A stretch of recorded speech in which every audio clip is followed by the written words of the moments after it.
Afternoon, everyone. Thanks so much for being here and welcome. My name is James Vernon, and I teach here in the history department. I want to begin by obviously thanking you all for coming here and for everyone who is out there on Zoom. And I also want to thank all of those people that have been involved in making this event possible.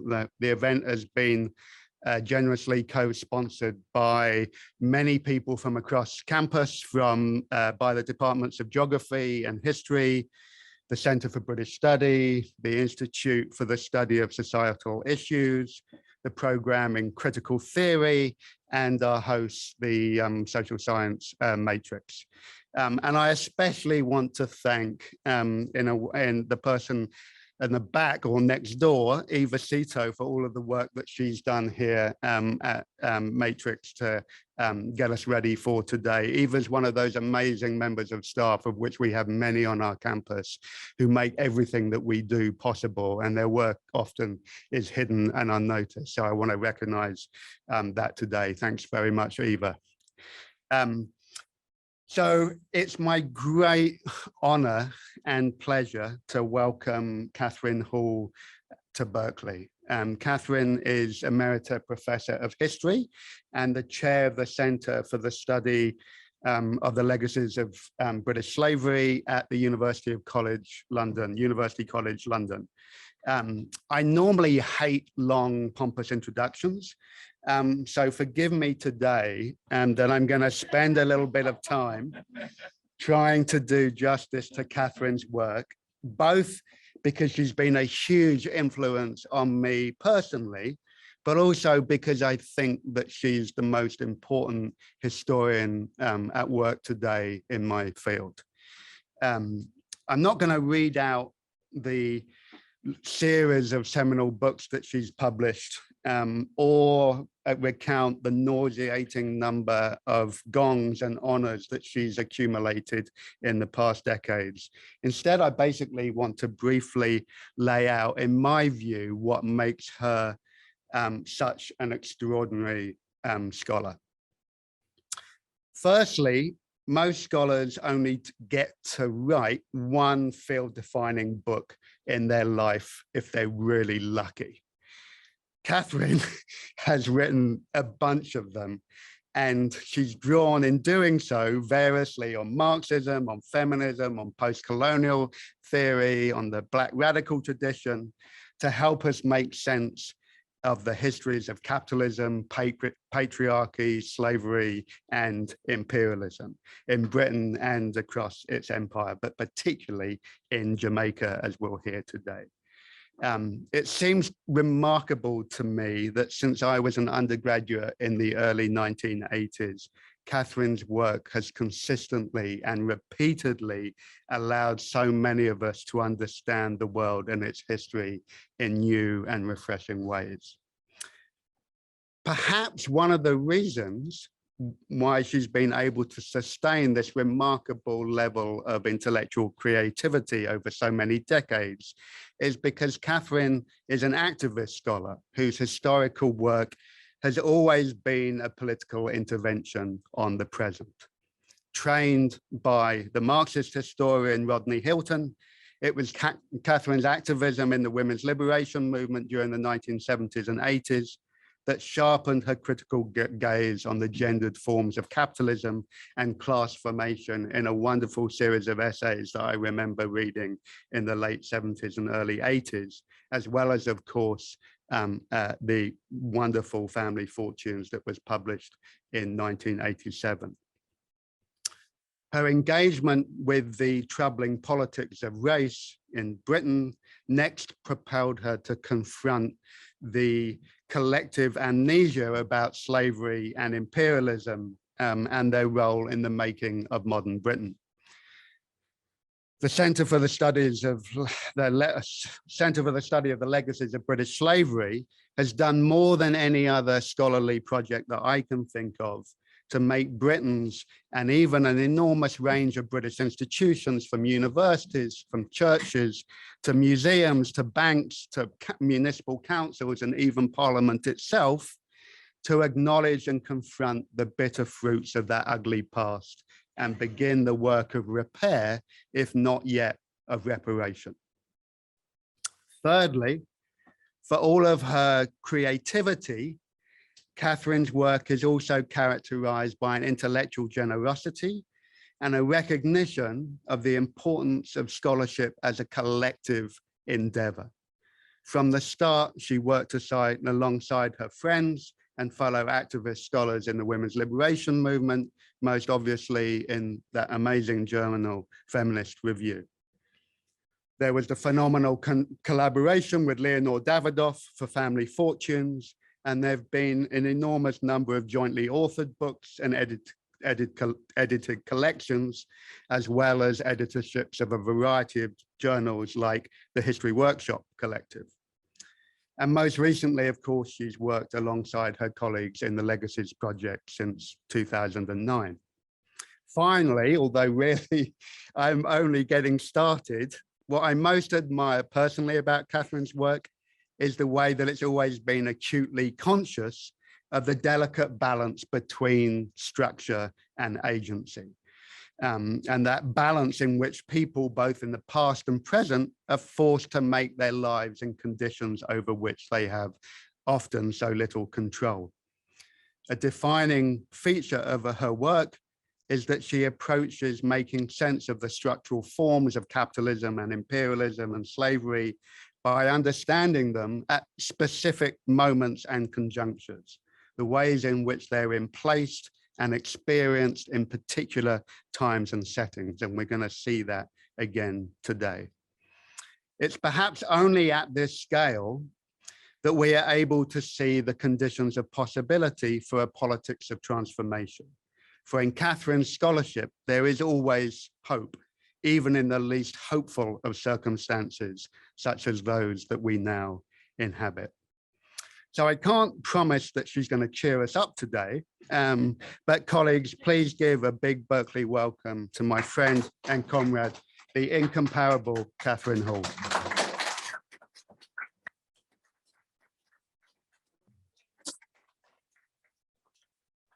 My Lord, well, honestly, that's, I hope I can follow it.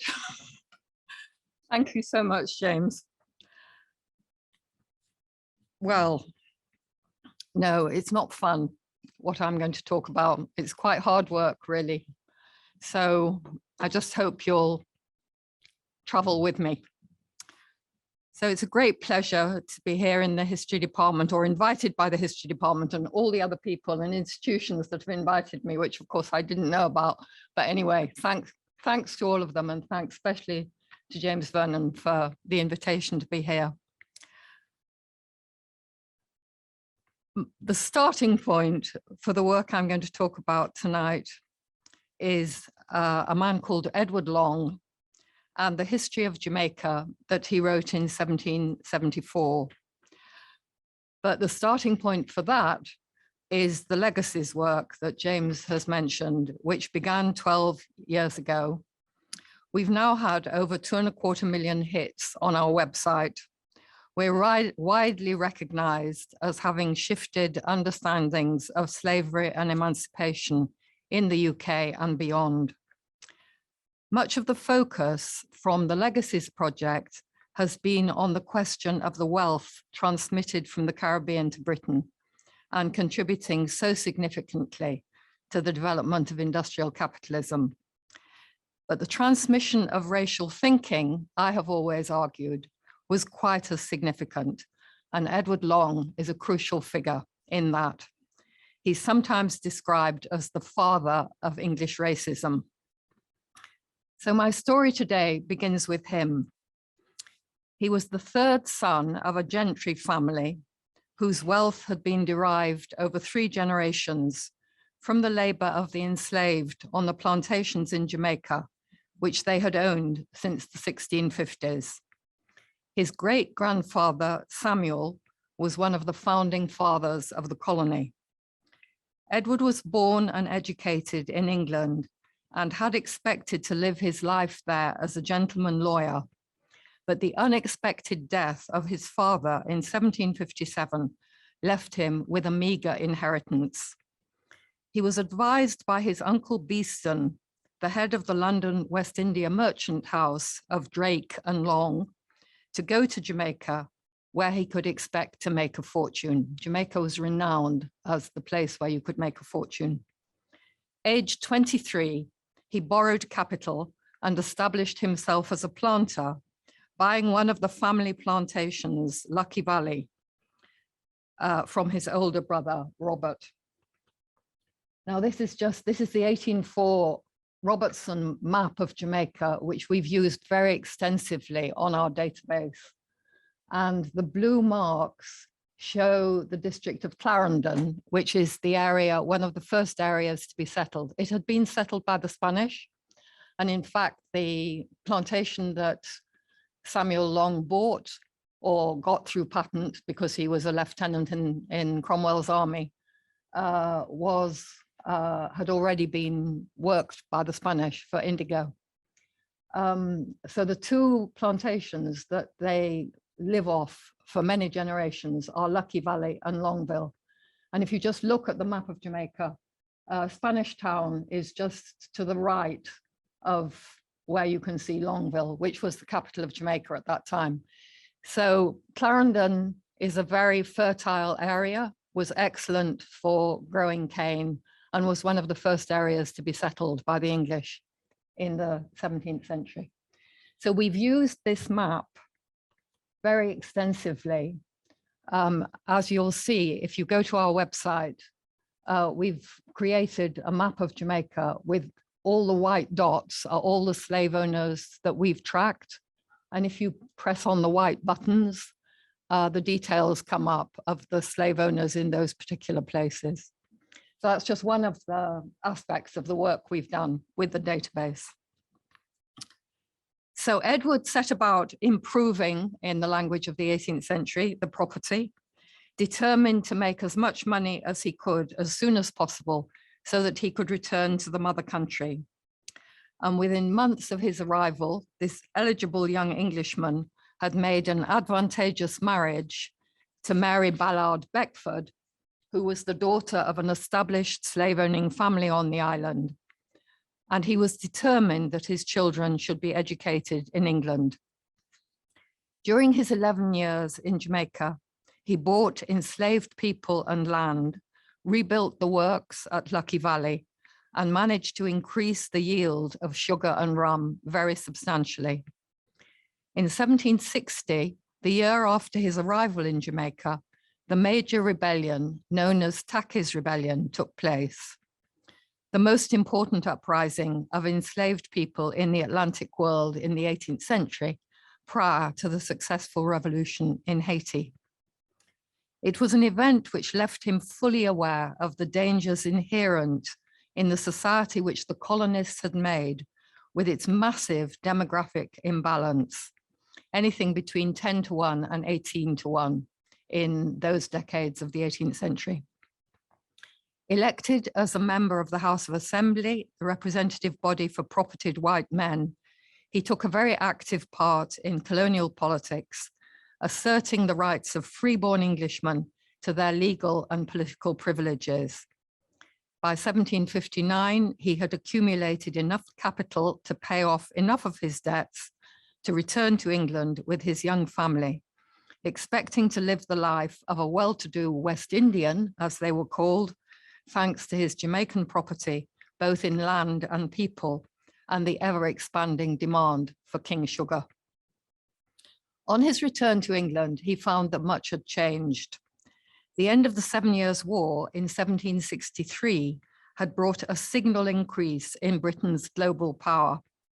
New territories meant substantial new populations of mixed ethnicities and religious beliefs, provoking questions about the meaning and extent of British subjecthood. When he had left England in 1757, few voices had been raised against colonial slavery, which was commonly accepted as contributing to Britain's wealth. By the time he returned, the question as to whether slavery was legal in England, the celebrated land of liberty, had become a matter of public concern. A variety of legal opinions and cases had not settled this point. The slave trade had clearly been legislated for in Parliament, but what about slavery? By 1770, both pro-slavers and their antagonists were ready to test the issue in the courts, and the case of James Somerset provided the opportunity. Somerset had been brought to England by the man who claimed ownership of him, James Stuart, but had managed to escape. He was subsequently kidnapped onto a ship for passage to the Caribbean and re-enslavement. The case came before Lord Mansfield, the Lord Chief Justice, and in 1772, Mansfield freed Somerset, declaring slavery to be repugnant at home.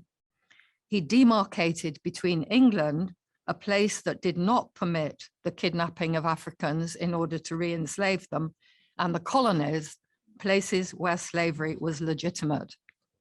The West Indians were enraged. This challenged their right as freeborn Englishmen to hold what they believed was their property.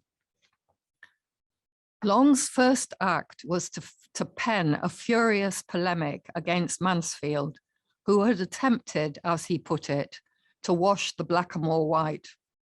He had been planning for some time to write a history of Jamaica. This history, he now realized, if it was to be authoritative, needed something much more than polemic and an appeal to law.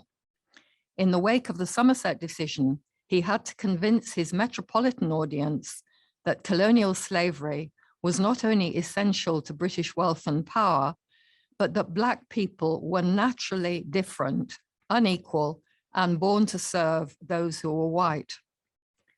The Somerset trial marked an iconic moment, a moment of rupture in metropolitan thinking about racial difference. Thinking about the slave trade and slavery as in some respects un-English had broken through an established common sense of its acceptability. Slavery was beginning to be seen as repugnant in the metropole. This heralded a new conjuncture, a time of intensifying struggle when anti-slavery voices were no longer marginalized, but gradually moving into the center ground of politics and culture. The protracted struggle that ensued only concluded more than half a century later with the abolition of slavery in 1834. That moment was in turn to usher in a new conjuncture, new articulations of racial hierarchy, new struggles over the meanings of race and freedom, a new configuration of the connections between racism and capitalism. So here's, oh no, sorry.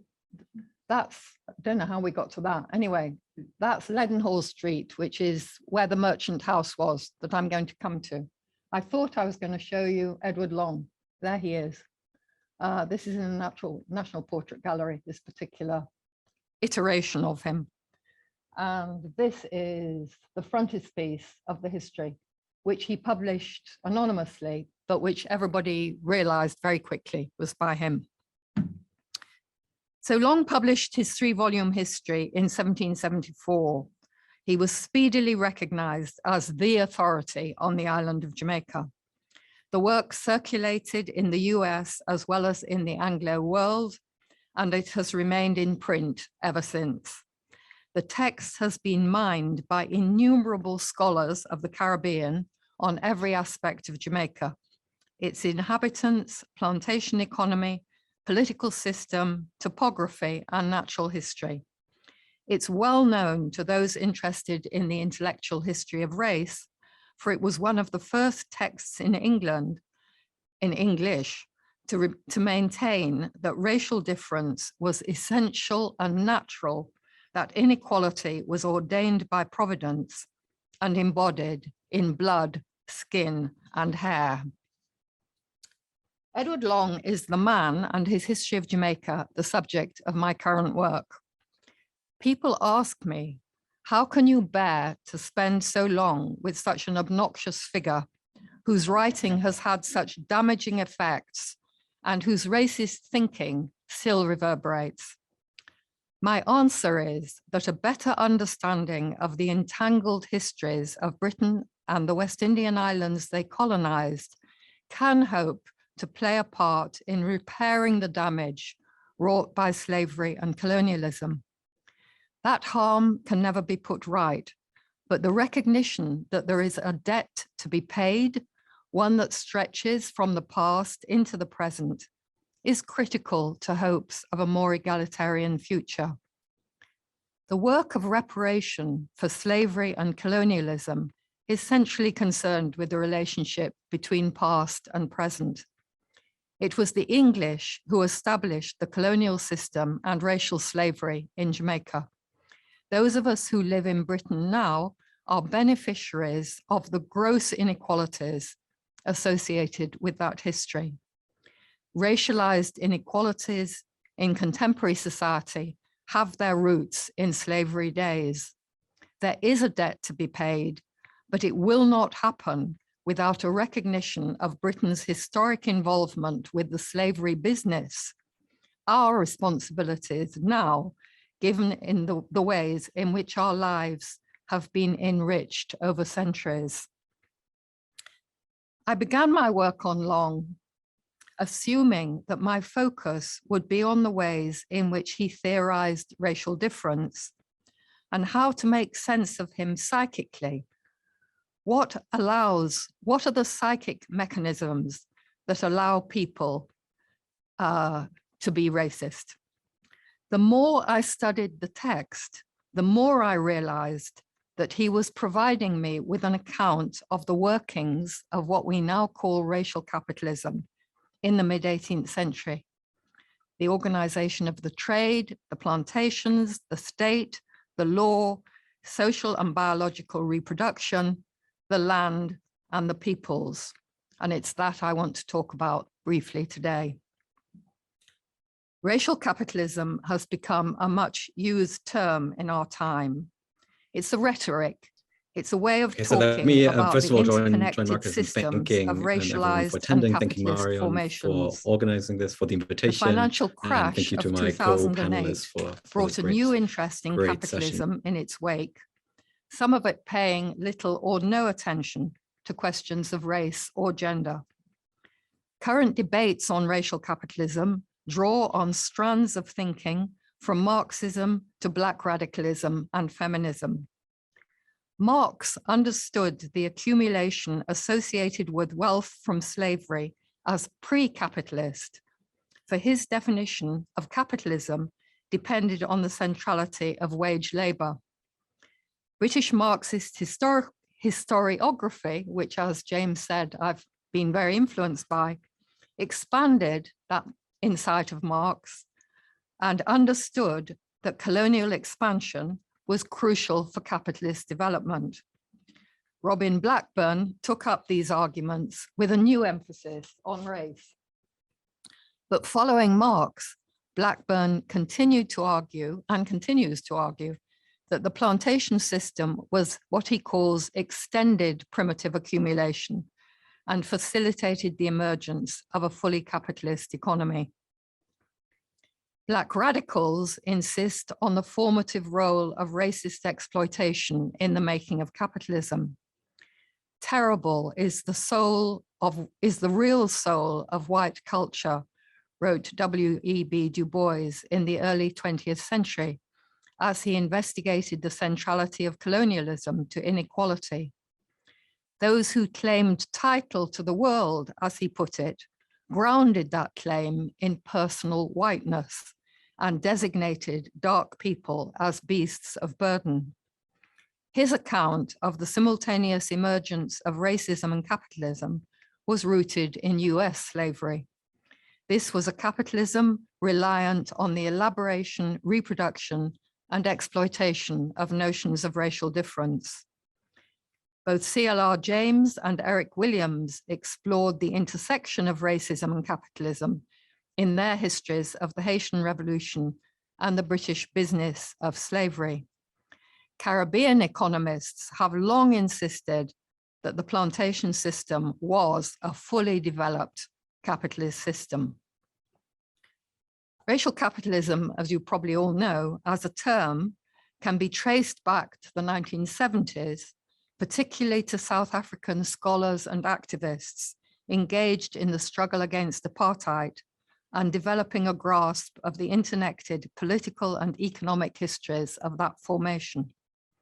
It was utilized, as is well known, by the Black radical Cedric Robinson, whose book, Black Marxism, argued that the historical development of capitalism and racism were inseparable and traced this back to medieval Europe and to the tendency of European civilization to differentiate, not homogenize, exaggerating differences into what were called racial. Black feminists, meanwhile, have insisted on the centrality of both social and biological reproduction. Capitalist racial formations rested in particular ways on the bodies of enslaved and free women, as Angela Davis argued long ago. Hereditary racial slavery depended on the denial of the right of the enslaved woman to own her own child, while enslaved men were both capital and labor. To be enslaved for a woman, as Jennifer Morgan put it, meant to be locked into a productive relationship whereby all that your body can do was harnessed to the capital accumulation of another. This focus on the woman's body, maternity, childcare, and domestic labor is being elaborated in the rich new historiography of feminist scholars in both Europe and the US. All these writers, together with many others, have helped me to think about racial capitalism. But it's not one thing. There are many different phases of economic, political, cultural, and spatial practices which need to be understood in their historical specificity. Neither capitalism nor racism are stable entities. They shift and change and adapt. It is the articulation between race and capitalism that we need to understand. What were the specific historical conditions in which a particular mode of economic production with different types of capital and different labor practices was articulated with the state and with racialized ideologies in such a way as to function as a system, albeit always with conflict and contradiction. Case studies can really help here.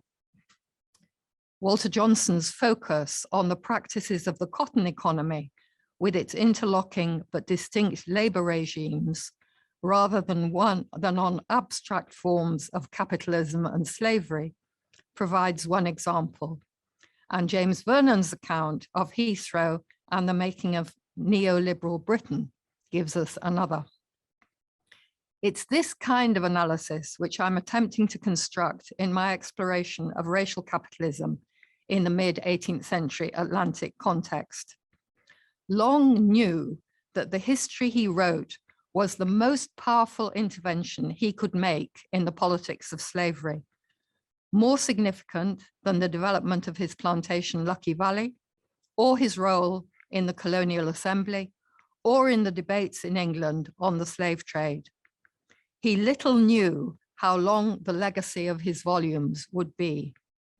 But as Stuart Hall wrote, the word is the medium in which power works.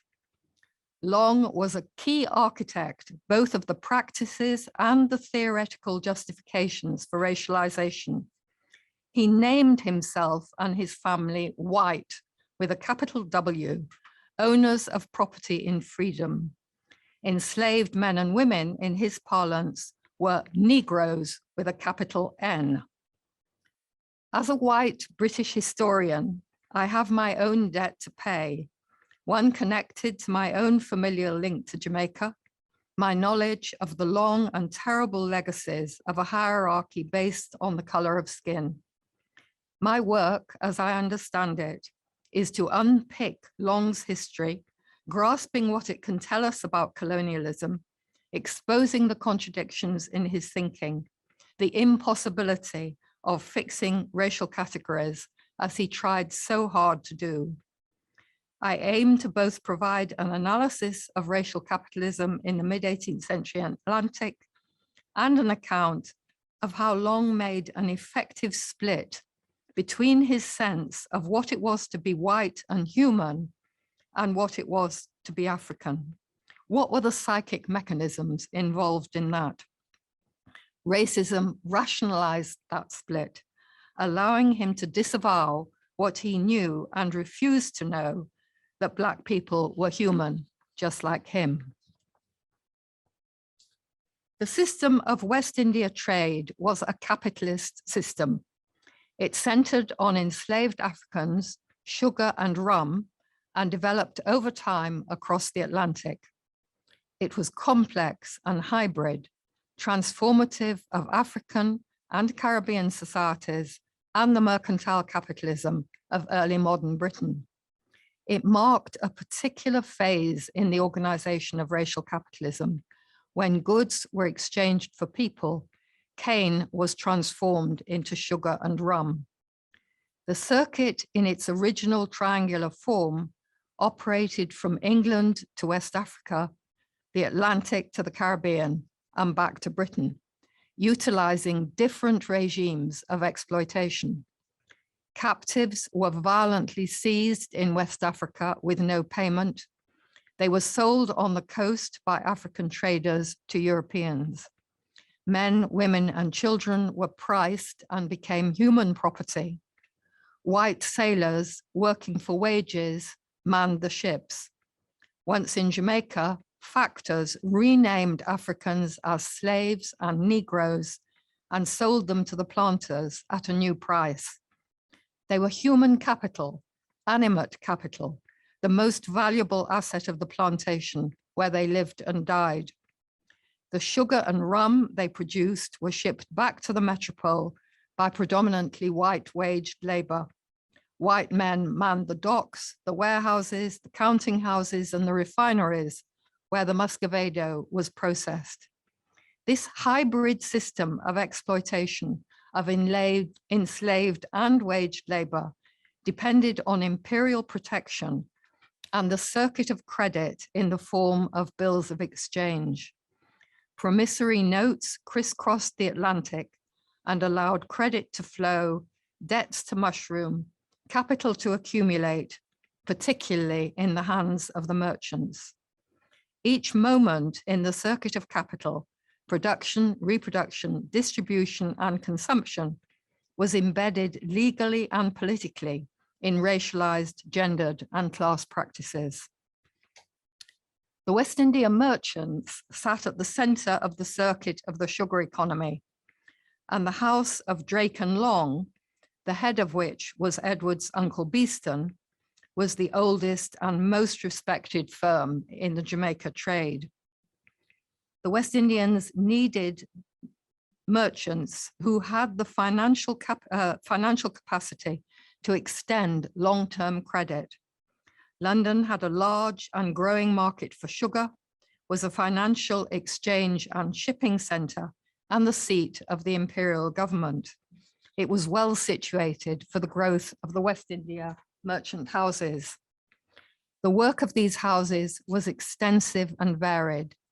They supplied credit to the planters and traders, utilizing bills of exchange, organized supplies for the plantations, negotiated with factors on the island, paid the duties at the dockside, kept their eyes on official policies, sold the sugar and rum delivered to them at the best prices they could command. They were paid by commission, and many of them, including Beeston Long, became extremely wealthy. At the heart of the system were the plantations and the enslaved. By the early 18th century, large-scale planters had monopolized much of the land in Jamaica to grow cane.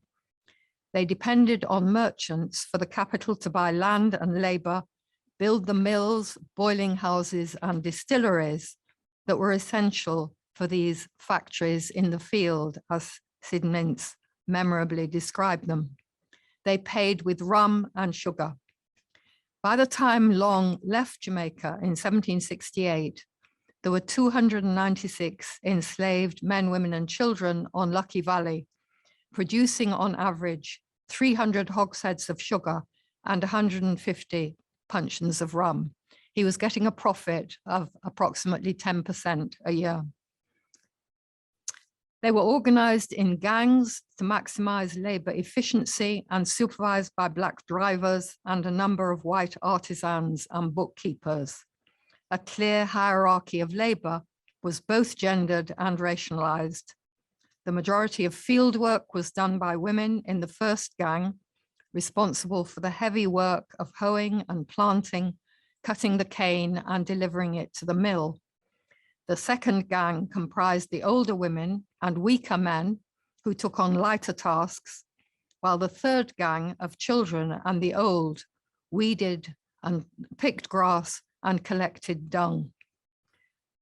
The fittest men were the skilled artisans, the millers, boilers, coopers, carpenters, wheelwrights, and stockmen.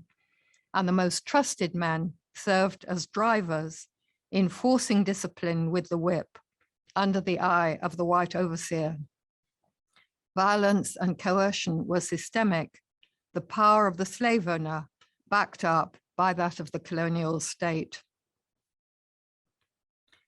In Jamaica, economic relations articulated with the legal, political, and cultural practices of the colonists, institutionalizing freedom as white and slavery as Black. The colonial assembly represented white men who enjoyed political representation, security of property, access to English common law, and trial by jury. The enslaved were subject to the authority of those who claimed ownership of them, backed by the colonial state. For the rest of this talk, I'm focusing neither on the economy, the system of reproduction, the colonial culture, or the racialization of space and place, nor on Edward Long's psyche, but on the power of the state, both metropolitan and colonial, in creating and supporting this particular form of racial capitalism. I'm telling my story through the lens of Edward Long's text. It's a tale of white power and how it was exercised in such a way as to facilitate Black exploitation and capitalist accumulation. It's a complicated story, and I'm only going to mention 4 themes briefly: the mercantilist imperial state, the rights of freeborn Englishmen, the character of the garrison state, and the management of population. So my first theme is the mercantilist imperial state. And I have to own my debt to James here, who said to me when he read a piece of my work, "What about mercantilism?" And I had to do some hasty work. The British government, prior to 1783, what wrote Eric Williams in Capitalism and Slavery, was uniformly consistent in its encouragement of the slave trade. Sugar was the business of the state. Sugar-based plantation slavery was organized within a mercantilist framework that privileged the metropole both economically and politically, and subordinated the interests of the colony. Jamaica was there to enrich the mother country. That was the point of it, through the development of the slave trade and the business of overseas merchants. The island produced an export crop, sugar, within a system of imperial preference. The colonists relied on military and naval support against internal and external enemies. Any legislation they passed in their representative assembly, peopled by white propertied men, was subject to Crown approval. In 1655, Oliver Cromwell, having defeated enemies at home, launched the Western Design, an expedition to attack the Spanish Catholic Empire and increase trade. This bold imperial plan, buttressed by the Navigation Acts, which were designed to limit Dutch commerce, was strongly supported by colonial merchants keen to expand across the Atlantic. Jamaica, a weakly defended island, was taken. It was the first colony to be seized by the English state, as opposed to the colonies that were taken through individual systems. By the time of the Restoration in 1660, the Spanish had been driven out and settlement had begun, relying on the labor of enslaved Africans. Samuel Long, Edward's great-grandfather, a young lieutenant on the expedition, acquired what became the family property of Longville in Clarendon. Following the Restoration, civil government was introduced in 1661 with the House of Assembly, the institution representing white male property owners and mimicking the House of Commons. Samuel Long was one of the first to be elected by the tiny white male electorate. Charles II and his brother, the Duke of York, were keen to extend royal authority in the Americas as well as at home, and granted royal charters to the first two African companies in 1660 and 1663, establishing a monopoly in slave trading. A mercantilist perspective dominated imperial policies. Colonies were there to increase the wealth of the mother country through their exports. Their interests would always be subordinate. They would be tied to the use of British shipping and the navigation laws, thus strengthening naval power. Wealth based on land, it was believed, was finite. Importing colonial products such as tobacco and sugar cheaply and selling them in European markets could strengthen Britain's position in relation to its rivals, while the slave trade also encouraged British manufacture on a big scale. Foreign policy was articulated to economic as well as political interests, and 3 wars were fought against the Dutch to break their commercial dominance, followed by all the wars against the French, Spanish and the French in the 18th century. Mercantilism was never hegemonic, but it framed the metropolitan colonial settlement, which was established from the time of conquest and remained in place when Edward Long was writing his history. He accepted its basic premises. It was the protection offered to the planters by the metropolitan government through supports from the military, the navy, the law, and the system of imperial preference for West Indian sugar that had ensured that merchants would be prepared to offer credit, the loans which facilitated the purchase of land, labor, and the works, all crucial for the development of a sugar economy. Under this system of policy, Long wrote, our plantations in the West Indies were formed and have grown up and flourished. It is not to particular excellencies of soil or to extraordinary skill that they are indebted for their success, but to this hereditary preference at the British market. It is this which has given a confidence to the merchant in the loan of his capital and to the planter in the application of that loan to industry and improvement. The state had legitimated the slave trade.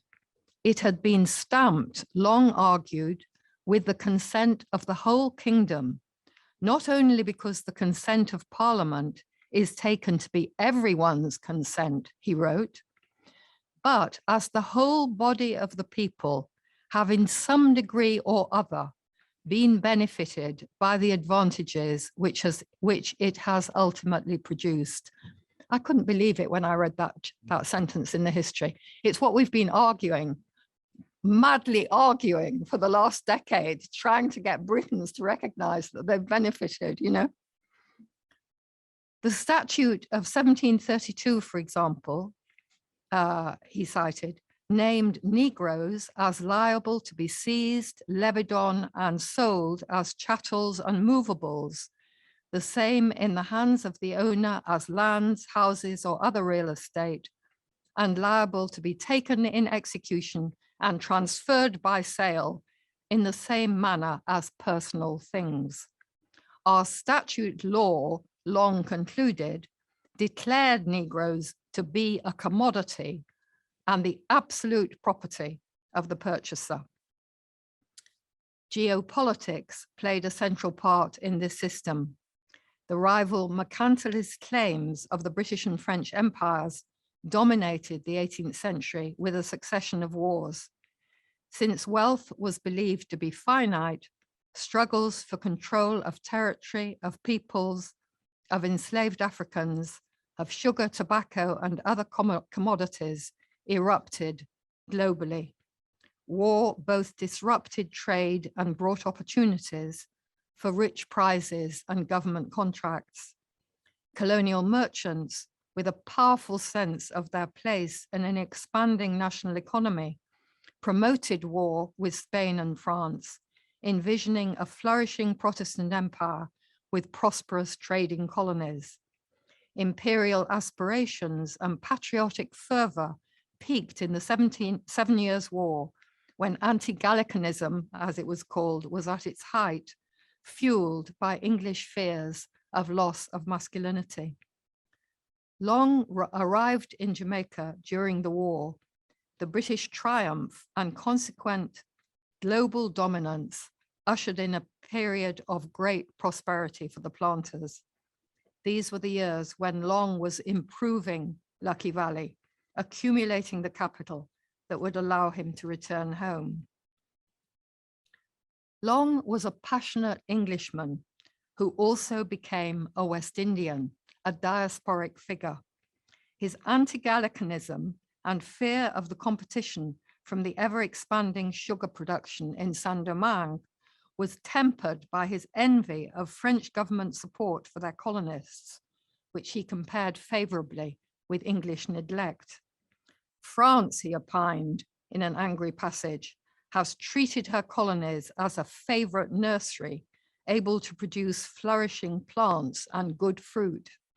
Britain, on the contrary, treats her plantations as a distant spot upon which she may conveniently discharge all her nuisances, weeds, and filth.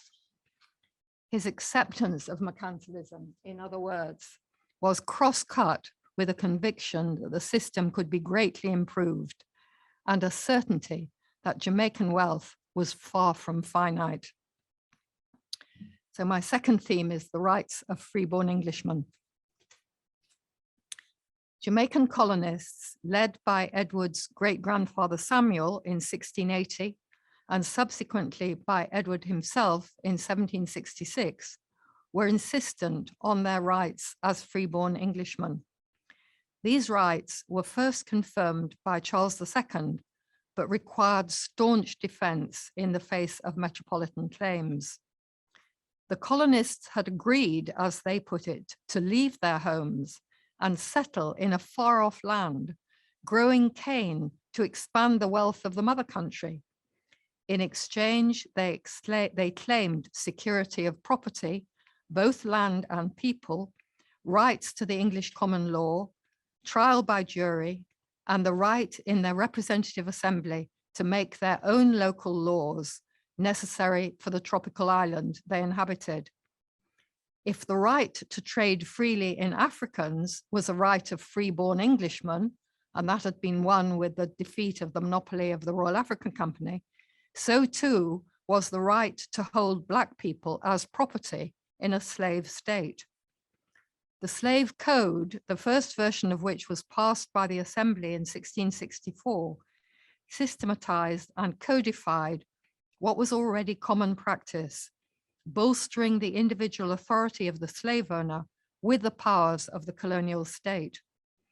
A slave state required the stratification of population in new ways and made distinctions between propertied men, servants, and slaves.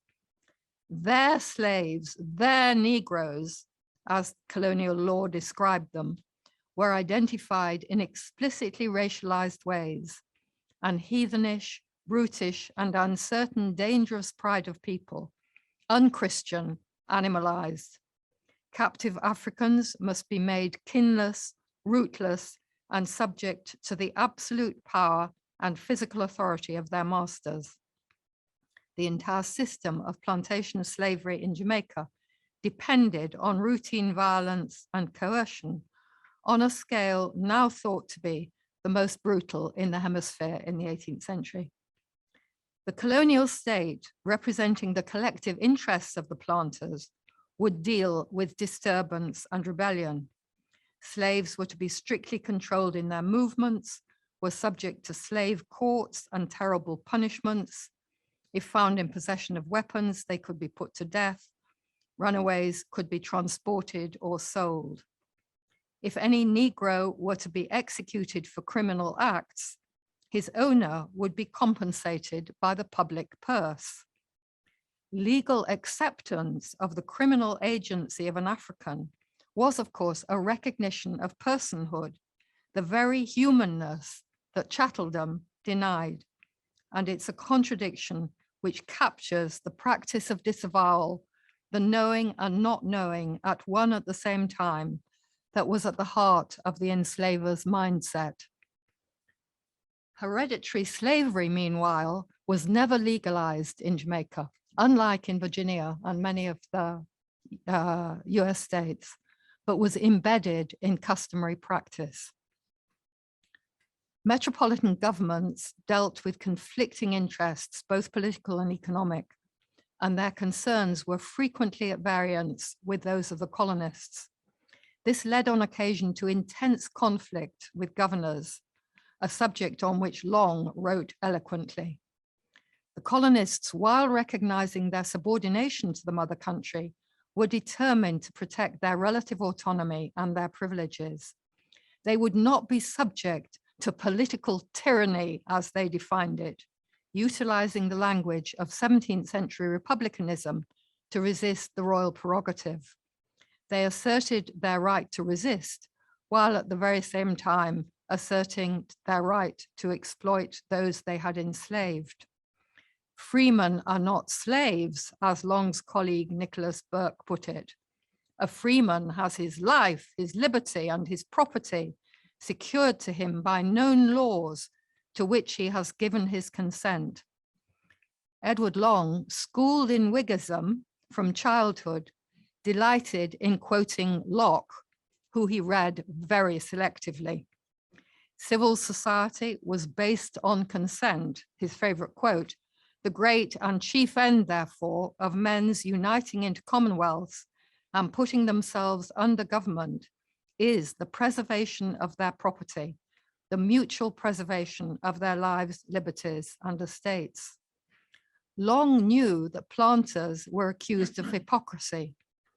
When the planters have complained of violations done to their liberty, the enemies of the West India Islands have often retorted upon them the impropriety of their clamoring with so much vehemence for what they deny to so many thousand Negroes whom they hold in bondage. But Jamaica was not England. There was no consent. It was an island in a state of exception, of constant virtual hostility, as Long described it, where every enslaver had to be a soldier. So my third theme is Jamaica, a garrison state. The island was a garrison state from the time of conquest, initially and frequently ruled by martial law. Its position, a small island in the Caribbean Sea, dangerously close to the territories of England's traditional enemies, France and Spain, meant that the protection of trade from foreign competition was vital. In wartime, there were dangers of invasion and privateering. It was defended with barracks, forts, a militia, regular troops, and a naval presence. The treaty which ended the Maroon War in 1739, a war which the colonists had been unable to win despite British military support, secured a significant measure of freedom for the Maroons in return for assistance with runaways and rebellion. In after years, the colonists in the period after 1760, the colonists agreed to pay large taxes, and 60 to 70% of the island's revenue was invested in the defense of white property and people against internal and external enemies. Locke described slavery as a state of war. Equiano and Long, from their very different perspectives, agreed with him. The vast disparity in numbers between the enslaved living in harsh conditions of forced labor and the enslavers meant that fear stalked the white population. Yet it was combined with a complacency rooted in delusions of dominance. Small-scale violent uprisings took place frequently, and in 1760, with the 7 Years' War being fought out and imperial forces occupied across the globe, a major slave rebellion convulsed the island, as Vince Brown has recently written about in his book. It took over 18 months to suppress and required Maroon participation, British military and naval support, and extreme brutality. Long's account of the rebellion was written 10 years after the event and is probably the most important, well, it's certainly one of the most important accounts we have. As Trio famously argued in his discussion of the Haitian Revolution, planters, administrators, politicians, ideologues found explanations that forced the rebellion back within their worldview, shoving the facts into the proper order of discourse. Long attempted to orchestrate events into a proper order of discourse, securing his worldview and denying responsibility. Slave owners were not cruel tyrants, he insisted, aware of the criticisms that were being raised in England. They understood that the best hope of a planter was to be humane. The problem, he maintained, lay with a particular group of Africans. He named them the Coromantins. Pointing to divisions amongst the enslaved was, of course, a way of avoiding the notion of the entire Black population as hostile. Well known to Europeans for their warlike demeanor and desire for freedom, Coromantes had provided the leadership and the major constituency for the rebellion, he argued. The proper solution was to exclude them from the island. At the very same time, uppity free men of color were deemed to be a threat, and the assembly sought to harden the lines of racial inclusion and exclusion. Long enthusiastically supported the efforts to limit the rights of illegitimate free men of color to inherit substantial property from their white fathers. The increasing presence of such figures was seen as a dangerous development conducive to instability and rebellion. Long's hope for a settled society, which is what he longed for, rested on the distinction he drew in the history between Guinea Africans, the saltwater slaves, those who'd been captured in Africa and who he constructed as savage, and the Creoles, those born on the island. Creoles were being civilized, he maintained. Plantation slavery changed them. They could be made diligent and moderately faithful, preoccupied as they were with the common occurrences of life. This was a view that was in total contradiction with his belief in the essential difference between white people and Black, rooted in the body, in blood, bone, skin, hair, and mind, a difference that could never be altered. Such a contradiction was and is central to many forms of racial thinking. Pitting colonized subjects against each other, splitting populations between those of different ethnicities, or those who would coexist with their masters and those who would not, was and remains a key weapon of imperial and post-colonial states. My final point is about the management of population. Planters were insistent from the earliest days of the infant colony on their need for captives, and the population of the enslaved expanded, soon hugely outnumbering the whites. This was an object of concern to the colonial and the metropolitan state. Could the armed minority defend themselves and their property effectively? Efforts to attract new white settlers were a feature of policymakers in both spatialities, well aware of the acute demographic imbalance and its dangerous implications. One of Long's primary concerns in the history was the want of people on the island, by which he meant white people. A follower of political arithmetic, he understood the need for statistics on population and trade if correct policies were to be effected. He collected data on population. In 1768, he estimated there were 22,500 whites and 167,500 Negroes.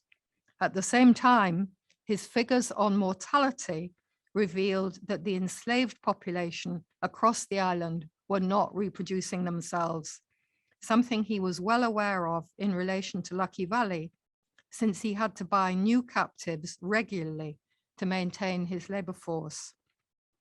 He blamed enslaved women and African nurses for this, but he also encouraged planters to treat pregnant women more leniently and consider facilities for infant care. If the critics of the slave trade were to become more vocal, there was a danger that the trade might be abolished and the supply of captives disappear. He also stressed the urgent need to encourage new white industrious settlers, men of the right kind, preferably with families, properly financed by the state, capable both of bearing arms and cultivating diverse commodities, and thus increasing the island's capacity to be more self-sufficient. He castigated those white men who failed to marry white women and focused their attentions on brown housekeepers. This had the disastrous consequence, in his opinion, of multiplying the population of color. At the same time, however, he acknowledged the importance of free people of color, occupying as they did a middle strata between the colonists and the enslaved, and creating a graded hierarchy, which he regarded as divinely ordained. So in conclusion, the form of racial capitalism that operated across the mid-18th century Atlantic depended on the articulation of state powers, both with the economic and labor practices of the West India trade and the plantation, racialized ideologies, and reproductive systems. Jamaica could not have functioned as a successful plantation economy without mercantile capital from the mother country, preferential duties for sugar, and military and naval support. The enslaved population could only be held in subjection by the individual violence of planters, combined with the settlement that had been made with the Maroons, the slave codes of the colonial state, and the presence of at least 2 British regiments. The system was never without conflict and contradiction, whether in the form of rebellions of the enslaved, tensions between the aspirations of colonialists for their rights as freeborn Englishmen, metropolitan determination to preserve imperial authority. Nor could it work without dependence on assumptions of racial difference that had to be constantly reworked since they could not be fixed. It was this combination of powers and practices which enabled the system to function, enriching some lives, wrecking many others, and accumulating capital.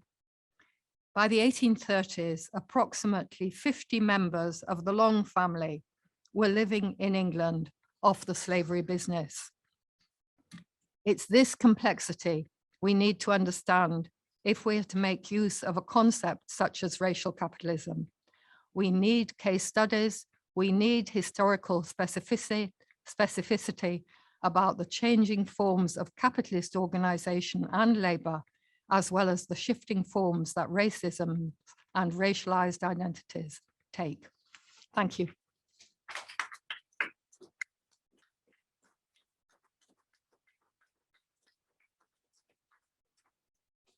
completely forgot my PowerPoint, but never mind. There wasn't much there, but you can live without it. Thank you so much, Catherine. That was absolutely fabulous. We have Matt, if you want to stand up, Matt. Matt's got the microphone. So if anyone has a question, he will pass the mic around, and we have one. I'm going to start with the question on the online, and then we'll come to you. So we have a question from Elizabeth Schmidt asking, can you speak a little more about how Long became a West Indian? Do you think he owned this identity? Was it applied to him pejoratively by contemporaries? Or is it a term we use as historians to explain why his ideas about race coalesced differently than metropolitans, or all of the above? Good question. I mean, absolutely years ago, I can't remember when, probably when I first started working on Jamaica, which was a long time ago. And I thought, where does the term West Indian come from? And then I knew that my husband, Stuart, had thought of himself as a West Indian. And there's a whole debate about how the West Indians who came to the metropole in the 1940s and 50s, how they learned that they weren't just West Indian, they were Jamaican, they were Barbadian, they were Antiguan, they were, so, you know, for ever since there's been, you know, a competition about, you know, but the small island Barbados, which is the tiny place, and the little England, and the big island Jamaica, you know, which is the jewel, etc. And this carries on, because I don't know whether you saw, sorry, this is a bit of a digression, but if you saw the coverage of Prince William and Kate going to Jamaica, I mean, I couldn't believe my eyes that the JLP Prime Minister of Jamaica was talking about Jamaica thinking about becoming a republic, which was unthinkable a little while ago. And of course, Barbados has already become one. So, you know, Jamaica can't possibly be left behind. Anyway, I did some work on the origins of West Indian, which I'd never thought about. And I wrote a piece years ago that West Indian was, of course, it was a white identity. It wasn't a black identity at all. But by the 1940s and 50s, it was a black identity. So this shifting, the ways in which these identities come to be named differently is absolutely fascinating in itself. Well, what the Elizabeth is pointing to in this question is the position of West Indians in England in the 18th century. And they are called West Indians, and there's a lot of hostility to them. They're also called Creoles, and they're identified with far too much wealth and vulgarity and general excess of every possible kind. There's a very famous play about the West Indian and so on. I mean, there's lots and lots of coverage on it on the stage. And actually, very soon, Kathleen Wilson's wonderful book on theatre, 18th century theatre across the empire, is going to be coming out, which has a lot of material on the enactments of white people black facing and black people white facing, and masks being used and so on and so forth in all these different imperial sites. So the Creoles were seen as, you know, they distinctively were not English. And so for someone like Long, who was completely committed to his English identity, you know, he was passionately an Englishman and always saw himself as an Englishman. But of course, he understood when he came back to England that he couldn't quite be an Englishman. And the house that he first went to live, interestingly, in Chichester, which is a frightfully English town, which I'm absolutely sure had, you know, virtually no, I mean, I doubt whether it had any black presence in the 18th century. But, and it's a mystery really why he went to live there. But of course, through our mapping, we can discover that there were quite a number of slave owners in that area, buying properties in that area. Anyway, he went to live on South Street in Chichester, and that's where most of the history was written. And I went to find the house recently and actually found it, which was, I think I told James this yesterday, but it really made me laugh because it's quite an imposing house, but the plaque on the front of it is to say that the house was bought by the Mechanics Institute in 1845. So, you know, Edward Long has no place there, I'm glad to say, but the Mechanics Institute, which of course would have been anathema to him, you know, all these respectable people educating themselves and etc. So anyway, he went to live in Chichester, but then he very quickly realized that he had to be in London too, because the debates on the slave trade were all beginning, though he's, you know, the book is 1774 is early for all of this. And really the debates don't kick in until the 1780s and the early 1790s. But the house that he rented, which I can also locate, is in Wimpole Street. And when we mapped the slave owners of that area, the slave owners of Marylebone, it's just incredible. I mean, they're all living cheek by jowl, and they go to the same clubs, and they enjoy their pepper pot, which is the Creole thing that they all like to eat. And so they come back, you know, they're getting their turtles shipped in from Jamaica. They're living a life that is a kind of West Indian diasporic life in London, but of course, feeling very, very pressured by this new discourse of people like Granville Sharp, who are directly attacking the slavery, the cruelty of slave owners. And so West Indian becomes a difficult identity to occupy. And, you know, these things gradually shift. By the 1830s, when in the major last campaign for the abolition of slavery, when there were debates going on all over the country, the pro-slavers, I mean, this is long after Edward Long died in 1813, the pro-slavers had to pay somebody to debate with the abolitionists because they couldn't find anybody who would stand up in public to say those things, which is really striking because, of course, there was no such problem in the 1780s, 1790s.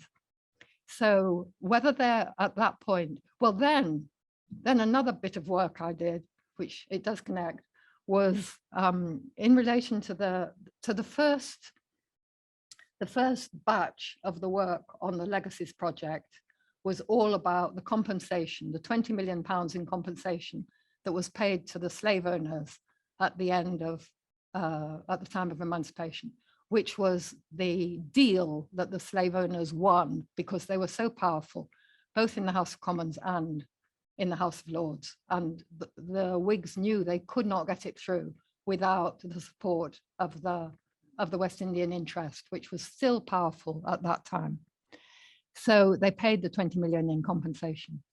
And some of the work that I did was about the ways in which the slave owners and their descendants re-articulated the story of slavery, made themselves into the victims because compensation really did not, I mean, it's true, it didn't, it was only a portion of what the value of, because of course, without the labor, the land was not valuable. It was the labor that made the land valuable. So compensating for the labor was only a part of, then of course, so many of freed people got off the plantations as soon as they could, and there's a labor problem from then onwards. So they re-articulate all that, but they re-articulate racial hierarchies so that slavery no longer has to be in the heart of what they're saying is the basis of race. So slavery gets dropped out of the story, and Edward Long's story of the essential differences between black and white, and of the cultural differences between black and white, those are the new discourses post-abolition of the pro-slavery protagonists. So West Indian and Creole, and of course, if you think about the derivation of Creole and all the different forms that takes, well, we couldn't even begin to talk about that. Thank you so much for your talk. My name is William and I'm a PhD student in political geography here, but I had the pleasure of hearing you in Bristol in 2017. Unfortunately, I've been thinking about Thomas Thistlewood and Edward Long ever since. And I had a few questions I wanted to ask you. The first, someone who's grew up in South London, England, I've always experienced the dialogue of racism in the UK in the sense that it happens over there, it happens in America, and it's through refractions that we experience it. And I'm wondering with your work, there's one particular sentence that stuck out to me, the idea that you shift the facts into the proper order of discourse. And I was wondering what you thought of Boris Johnson's racial audit that came out a few years. Sorry, say that second bit again. Boris Johnson's racial audit. So he did a racial audit based on Black Lives Matter. It came out a few years ago in which he said institutional racism doesn't exist. Yeah. And in the same context, the National Trust in England has been getting a lot of being accused of being woke, quote unquote. Yeah. So that was one of my questions. The second one, particularly with your work on Edward Long, I was thinking about the intra-American slave trade. So how do you conceive of the transfusion of ideas, particularly differing racist ideologies between the various colonial powers? So for example, if we take Edward Long to be constitutive of kind of the British racist ideology, what was its relationship with the Spanish, with the French, with the Dutch, particularly the Dutch in Suriname, for example? Thank you so much. I got to think about what it is I mean, you know, when we started the Legacies project, you know, and it's still, we haven't won by any means. I mean, it would be foolish to think that we have. But what was being taught in British schools, as you would know very well, is that race is, you know, it's in the US. And the wonderful history is the history of civil rights in the US. And there's, you know, that's got nothing to do with us here. And of course, that has been at the heart of the whole history, because, you know, these merchants that I've been working on, I mean, they're absolutely, totally embedded in the slavery business, but they don't have to deal with it in the everyday. So they distantiate, they see it at a distance. They don't have to deal with the human aspects of it. And I think that became a part of the way in which Britain understood the slavery business. It's something, you know, it's either in the Caribbean or it's in the US. It's not here. And that's why, I mean, that's part of why the explosion in the 80s around, you know, the discovery of Black Britons and new generations and, you know, the generations from the Caribbean who are no longer willing to keep quiet and live their lives, but their children and their children's children argue for rights. But that eruption of race into public discourse in the 1980s was just, I mean, it was, of course, there were loads of things going on before, but it erupts publicly in the 80s in a new way. So that's what I would call, that would be a new conjuncture at that time, that the politics of race shifted so importantly then. Well, you know, I mean, it's taken a while, of course, for all this to build up. I mean, if you looked round in London now, you'd think, golly, you know, so much has changed. You'd see Tate Britain completely full of Black shows. You'd see the Venice Biennale represented by a Black British artist, Sonia Boyce. You'd see the National Portrait Gallery thinking about its rehang in terms of, you know, what can we possibly do to have more Black images? You'd see the Victoria and Albert Museum worrying themselves sick over what they've got that can represent, you know, a more varied history. They're all worrying madly about it. But the other side of that is that, of course, the Tory government is absolutely on the rampage about the woke agenda because they think it's a real vote winner. And it's not clear. I mean, I don't think we yet know how the politics of that are going to be enacted, really. So, for example, the National Trust, which owns huge, vast areas of Britain and looks after it for the nation. And loads of landowners have given their historic houses, etc., to the National Trust in return for the National Trust paying for maintenance and allowing access. Well, the National Trust, we started arguing with them 9 or 10 years ago, saying, look at, I mean, the best example of all is Penryn Castle, which is absolutely monstrous neo-Norman, neo-Gothic pile that overlooks Anglesey Island. I mean, it's the most hideous place. And when I went there 9 years ago or 8 years ago, there was literally no recognition of the history of slavery there. And I asked, and eventually they took me up to a back passage, literally a back passage, it would be a good way to describe it, where there were sort of 3 kind of totally miscolored images that were obviously sort of picturesque scenes from the Caribbean.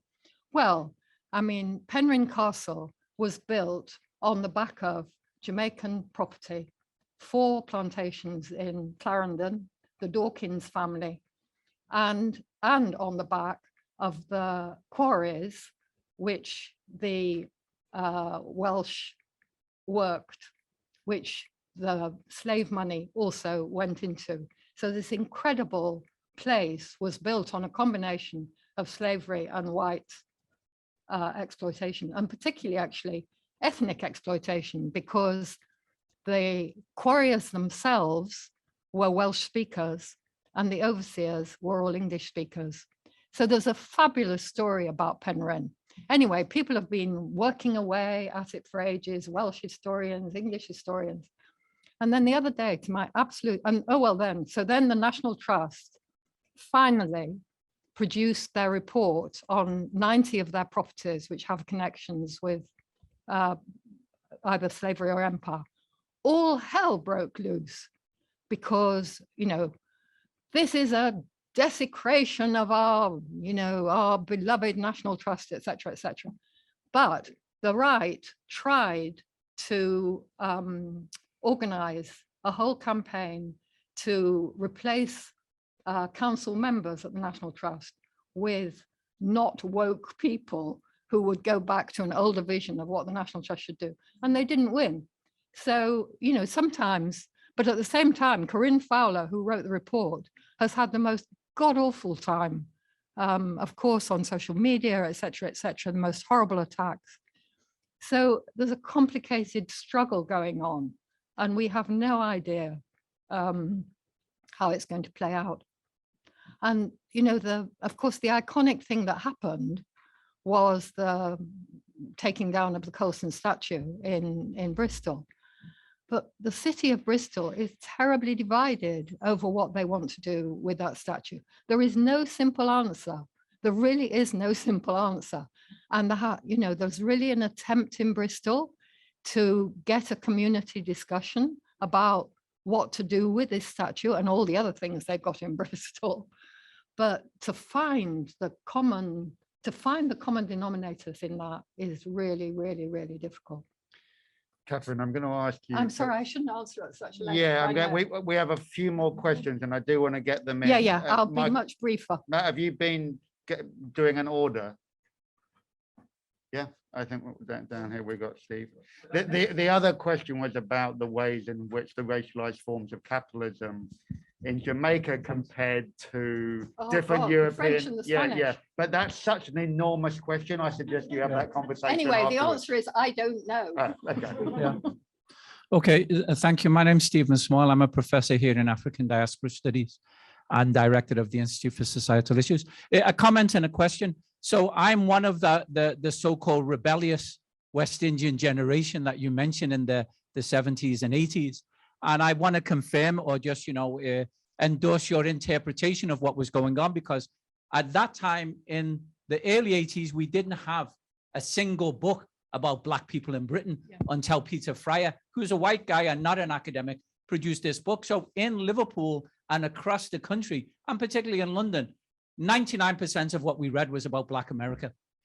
Not because the Brits told us that race was over there. They did say that over and over again, but mainly because that's where we got inspiration until things developed around Mary Seacole and so on and so forth. So I just wanted to say, that's the case.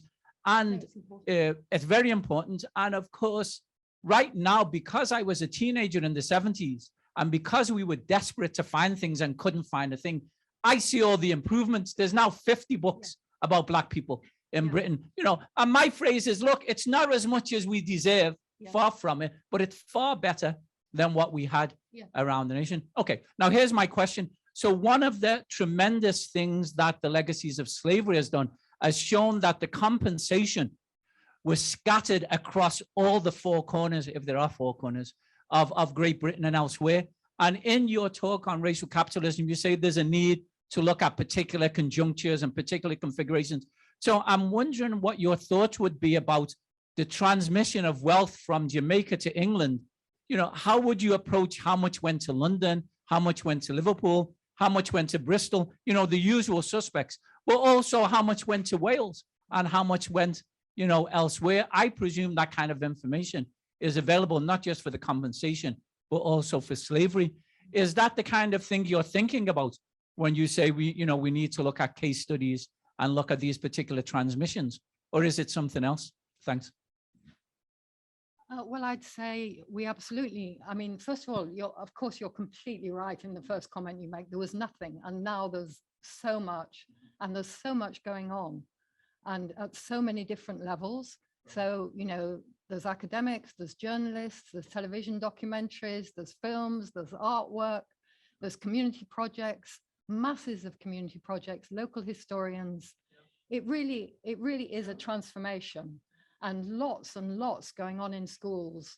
Despite the efforts of the government to control the curriculum, there are still brave teachers who take kids into the archives, find, one of the great uses of the database is that because we have addresses for people, so you can trace where people are. So what I showed you for Jamaica, we've done, of course, for insofar as we can for England, Scotland, etc. So, in Liverpool, you can take your... Oh, we know all about John Gladstone, thanks to you, and William Ewart, I know. thanks to you, and Nick Draper, and so on. I know. So all that has changed so much, and in such good ways. But then what was the second bit? Across the rather than just London. Well, only that can be done by detailed work in all these different places, some of which is definitely going on. In Wales, nobody thought there was significant transmission of slave wealth into Wales, but copper, iron, slate, they're all absolutely crucial to industrial development. So now there's the books, the thesis being done. It is actually, you're quite right, it's bloody marvelous what's happened, By the way, Liverpool University 2 weeks ago announced they're going to pay £180,000 towards researching the university's involvement in slavery. Some of my Black friends in Liverpool said, this is peanuts. I said, well, we start with peanuts. We see what else we can get. I'm on the advisory committee, by the way. Good. And we'll see how, how that See how it goes. But this was, as you say, it was inconceivable. You would have got a slap in the face if you asked Liverpool University to do anything before. So turn this way. Thank you. We got one more question here, and then if people don't have any more, we'll wrap up. Hi, my name is Lee Medavoy, and I'm a visiting scholar this year in ethnic studies. My question, I guess, has two sides. One is a little bit more of a historical question, and the other one is sort of the conceptual counterpart to the question. So the historical question is, could you say a little bit about who were the surrogates or the stand-ins for the planter class in the metropole, in Parliament? In other words, how did they sort of form? What was the nature of the power base that allowed them to establish some kind of I mean, I don't know if we could call it hegemony at that moment, Mm. that sort of allowed this particular regime of capital accumulation around plantocratic slavery to sort of receive the support that it needed. And then the conceptual question has to do with thinking about I guess the expectation that with racial capitalism, of any moment in racial capitalism, you need a racial state, and you sort of need these kind of modes of political regulation of different kind to kind of enable the accumulation. So I'm thinking about the breakdown, the dissolution of the conjuncture that you're looking at with the eventual abolition of slavery. Mhm. And in a similar way, then I want to ask, like, how do you account for the success of abolition ultimately and the sort of shift out of this moment of racial capitalism? Would you talk about it in terms of changes in the patterns of capital accumulation, different sectors of capital somehow kind of winning out and somehow shifting the sort of priorities of the state? Would you talk about it in terms of some kind of, would you think about it more in terms of a social struggle that forces the state's hand? How would you talk about how we get to 1833? Okay, well, I'll answer the second bit first, because of course that is Eric Williams' thesis in Capitalism and Slavery, that economically the planters, the West Indians, are finished, and that mercantilism isn't going to survive, and that profits have gone right down, and that the reason, a key reason for abolition was the shift in economic power in Britain, and that it's now the industrialists and industrial capitalism that is crucial. Well, one of the things we discovered through the Legacies project is that, I mean, he's not right actually about the decline, the scale of decline of the power of the planters, because he doesn't think about the new colonies of Trinidad and Guyana, which are incredibly profitable. John Gladstone, I mean, that's where Gladstone made most of the money. And they go on being absolutely extremely profitable for decades. Of course, bringing in indentured labor. So it's the whole transition to a new form of unfree labor, not slavery, but unfree labor. So, I mean, I think that basic story that Williams tells of the end of mercantilism and the triumph of industrial capitalism, I mean, there's still a lot of truth in it, but it needs a much more nuanced version of an understanding of the, how these things actually, they layer and they carry on. But I mean, it connects to your first question, because the reason why the West Indians are so powerful as an interest is because of their partnership with the merchants, and because they realize they've got to be in Parliament and in the House of Lords, and they organize it all very, very effectively.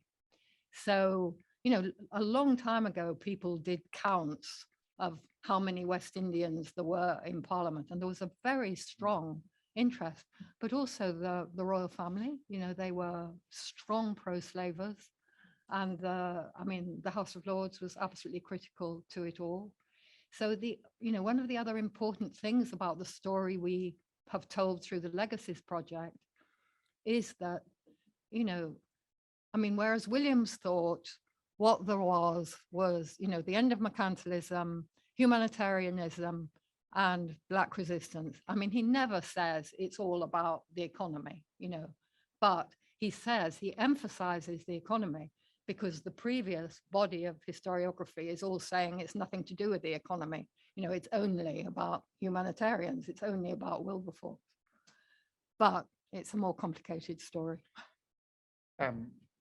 Catherine, I'm going to ask you, and I'm going to make this the last question, and I'm afraid it's an impossibly difficult question by my dear friend, irritating friend, Sharad Chari.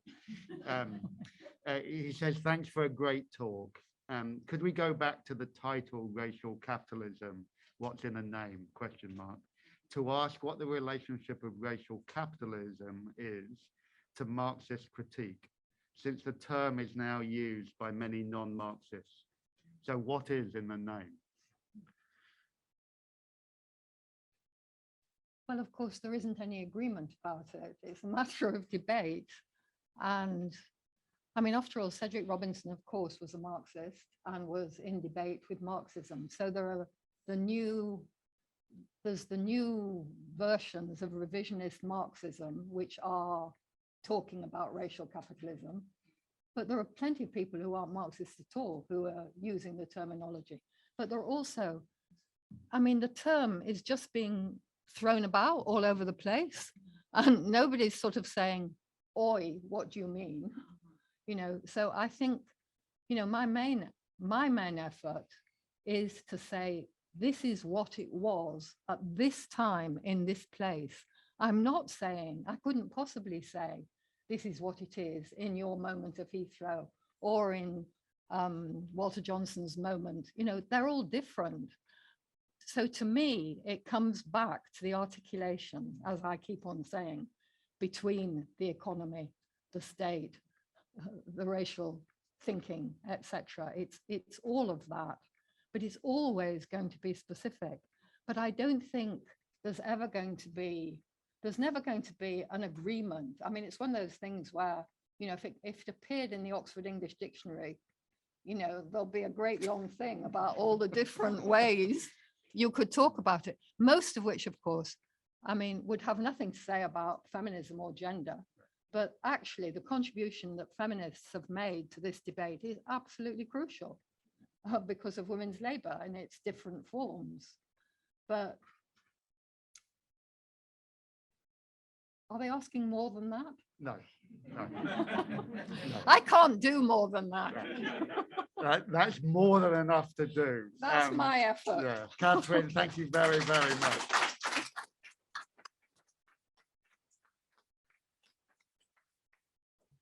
Thank you.